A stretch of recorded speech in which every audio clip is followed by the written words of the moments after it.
আগামী জাতীয় সংসদ নির্বাচন কবে হবে তা নিয়ে একটি ধারণা দিয়েছেন প্রধান উপদেষ্টা ড. মোহাম্মদ ইউনূস। এ নিয়ে কিছুটা অসন্তোষ বিএনপি সহ তাদের সমমনা দলগুলোর। তারা বলছেন, ধারণা নয়, নির্দিষ্ট করে রোডম্যাপ ঘোষণা চায় বিএনপি। আগামী জাতীয় নির্বাচনের সময় সম্পর্কে প্রধান উপদেষ্টা ড. মোহাম্মদ ইউনূসের দেওয়া ভাষণের কোনো প্রতিক্রিয়া দেয়নি আওয়ামী লীগ।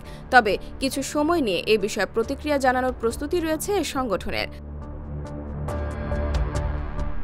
এ বিষয়ে গণমাধ্যমের পক্ষ থেকে আওয়ামী লীগের প্রতিক্রিয়া জানতে চাওয়া হলে দলের নীতি নির্ধারক কয়েকজন নেতার টেলিফোন সংযোগ বন্ধ পাওয়া গেছে। দলের সভাপতি মণ্ডলীর সদস্য মোফাজ্জল হোসেন চৌধুরী মায়া বীর বিক্রম টেলিফোন রিসিভ করলেও নির্বাচনের সময় সম্পর্কে প্রধান উপদেষ্টার ভাষণের কোনো প্রতিক্রিয়া দেননি। অবশ্য দলের যুগ্ম সাধারণ সম্পাদক আ.ফ.ম. বাহাউদ্দিন নাসিম বলেছেন, নিজেদের মধ্যে আলোচনার পর আওয়ামী লীগের পক্ষ থেকে প্রতিক্রিয়া দেওয়া হবে। তবে প্রধান উপদেষ্টা নির্বাচন নিয়ে কথা বলতে গিয়ে নিজেদের সাফল্যের পক্ষে অসত্য বয়ান দিয়েছেন।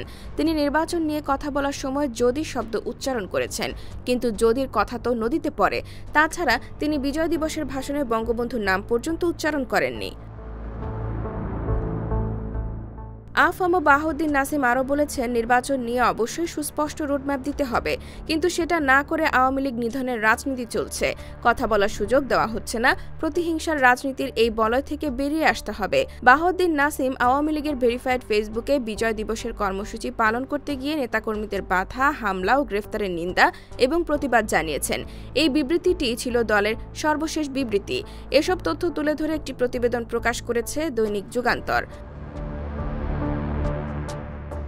IBTV USA, New York।